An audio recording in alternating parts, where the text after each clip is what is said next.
రేవంత్ రెడ్డి ప్రభుత్వం అంటే కాంగ్రెస్ అధికారంలోకి వచ్చే ముందు మనకి 420 హామీలు ఇవ్వటం జరిగింది.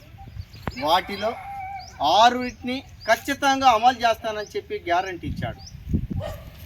ఆ గ్యారంటీలో రైతు పంట రుణాలు ఏవైతున్నాయో 2 లక్షల రూపాయలు మాఫీ చేస్తానన్నాడు. ఇది సంపూర్ణంగా అమలు కానటువంటి ఒక స్థితి ఈరోజు ఏర్పడింది.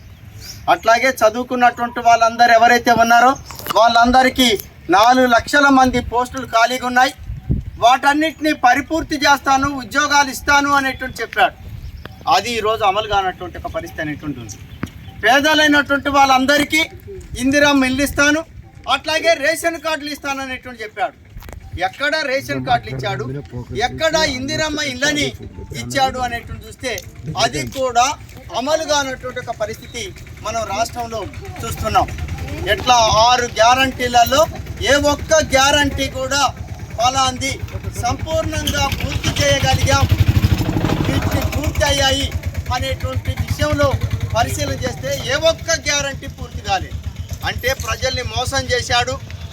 ఓడ దాటేదాకా ఓడ మల్లయ్య, ఓడ దాటిన తర్వాత ఓడి మల్లయ్యలా ఈ కాంగ్రెస్ ప్రభుత్వం, రేవంత్ రెడ్డి ప్రభుత్వం వ్యవహరిస్తున్నది. ఇట్లాంటి ఒక పరిస్థితి ఉండగా ఇంకా మేధావులతోటి రాష్ట్రంలో ఉండేటువంటి కోదండరామ్ సారు లేదా అరగోపాల్ సారు ఇట్లాంటి కొంతమంది మేధావులతోటి కూడా ఎన్నికల ముందు సమావేశపరిచి 7వ గ్యారంటీ ఇస్తున్నానని చెప్పాడు. 7వ గ్యారంటీ ఏమిటంటే, అయ్యా నేను అధికారంలోకి వస్తే కేసీఆర్ ప్రభుత్వం లాగా కాకుండా ప్రజాస్వామ్యాన్ని కాపాడుతా, రాజ్యాంగాన్ని పరిరక్షిస్తా, రాజ్యాంగ పద్ధతులలో పరిపాలన చేస్తా అనేటువంటి చెప్పి మనకు చెప్పాడు. చెప్పి ఇక్కడ తిరిగి అధికారంలోకి వచ్చిన తర్వాత గత కేసీఆర్ని తలదన్నేటువంటి విధంగా ఇవాళ ఆదివాసీల మీద, గిరిజనుల మీద దాడులు చేస్తుండు, కేసులు పెడుతున్నాడు. ఇది సరికాదు, ఇది అప్రజాస్వామికం అనేటువంటిది అన్నటువంటి మేధావుల్ని, విప్లవకారులని ఈరోజు బూటకప్పు ఎన్కౌంటర్లు చేస్తున్నాడు. అట్లాగే వాళ్ళని అరెస్టులు చేస్తున్నాడు, జైళ్ళలో పెడుతున్నాడు. ఇదేనా ప్రజాస్వామ్యం అంటే? ఇదేనా రాజ్యాంగాన్ని రక్షించడం అంటే? ఇదేనా 7వ గ్యారంటీ అంటే? అందుకోసమే ఇట్లాంటి ప్రజా వ్యతిరేకమైనటువంటి ఒక వైఖరిని కేసీఆర్ అనుసరించాడు. ఆ వైఖరిని అనుసరించినందుకే కేసీఆర్ని ప్రజానికం శంకర్గిరి మాన్యాలు పట్టించారు.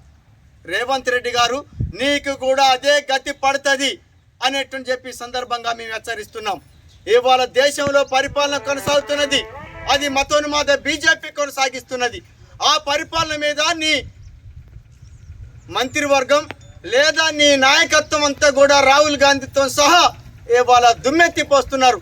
రాజ్యాంగాన్ని ఉల్లంఘిస్తున్నాడు అనేటువంటి చెప్పి ఇవాళ మతోన్మాద బీజేపీని, మోడీని విమర్శిస్తున్నారు, అమిత్ షాని విమర్శిస్తున్నారు. మరి తెలంగాణ రాష్ట్రంలో నువ్వేం చేస్తున్నావు? ఆ పరిపాలనకి, దేశంలో మోడీ పరిపాలనకి నీ పరిపాలనకి ఏమి తేడా ఉన్నది అనేటువంటి చూస్తే ఎట్లాంటి ఒక తేడా లేదు. మోడీ ఎట్లయితే ఆదివాసీల మీద దాడులు చేస్తుండో, హత్యలు చేస్తున్నాడో నువ్వు కూడా అదే కొనసాగిస్తున్నావు. అందుకోసమే ఇప్పటికైనా ప్రజాస్వామ్యతంగా వ్యవహరించమని చెప్పి రేవంత్ రెడ్డి ప్రభుత్వాన్ని సిపిఎంఎల్ న్యూ డెమోక్రసీగా డిమాండ్ చేస్తున్నాం. 6 గ్యారంటీని అమలు చేసేంత వరకు పోరాడి తీరుతాం అనేటువంటి చెప్తున్నాం. ఈ వైఖరి కనుక ఇదే పద్ధతులలో ప్రజలు నన్ను ఏమి చేయలేరు, నా ఇష్టానుసారంగా వ్యవహరిస్తాను, నేను చెప్పిందే చెల్లుబాటు అవుతుంది అనుకుంటే మాత్రం తిరిగి నిన్ను ఉప్పు పోతరేస్తారు ప్రజలు. చైతన్యవంతమైనటువంటి వాళ్ళు తెలంగాణ ప్రాంతంలో పోరాడినటువంటి ఒక చరిత్ర, నైజామానికి వ్యతిరేకంగా పోరాడారు. ఎట్లా భూస్వాములకి, ధనస్వాములకి వ్యతిరేకంగా తెలంగాణ పోరాటం కొనసాగింది. ఆ పోరాటంలో అందరూ దుబ్బగరిసిపోయారు. నీకు కూడా అదే గతి పడుతుందని చెప్పి ఈ సందర్భంగా హెచ్చరిస్తున్నాం. ఈ నెల 20వ తారీఖున చలో హైదరాబాద్ కార్యక్రమానికి ప్రజానికం అంతా కదిలి రావాల్సిందిగా ఈ ప్రజానికాన్ని కోరుతూ ఈరోజు రంపేడు ప్రాంతంలో మోటార్ సైకిల్ ర్యాలీ నిర్వహించడం జరిగింది. ఈ ర్యాలీలో పాల్గొన్నటువంటి అందరికీ విప్లవ ధన్యవాదాలు తెలియజేస్తూ ఈ కార్యక్రమాన్ని ఇంతటితోటి ముగించడం జరుగుతున్నది. సిపిఎంఎల్ డెమోక్రసీ 6 గ్యారంటీల అమలయ్యేంత వరకు పోరాడదాం 6 గ్యారంటీల అమలయ్యేంత వరకు 6 గ్యారంటీల విషయంలో మోసం చేసిన రేవంత్ రెడ్డి ప్రభుత్వం 6 గ్యారంటీల విషయంలో మోసం చేసిన కాంగ్రెస్ ప్రభుత్వం ఈ నెల 20 తారీఖున చలో హైదరాబాద్ కార్యక్రమాన్ని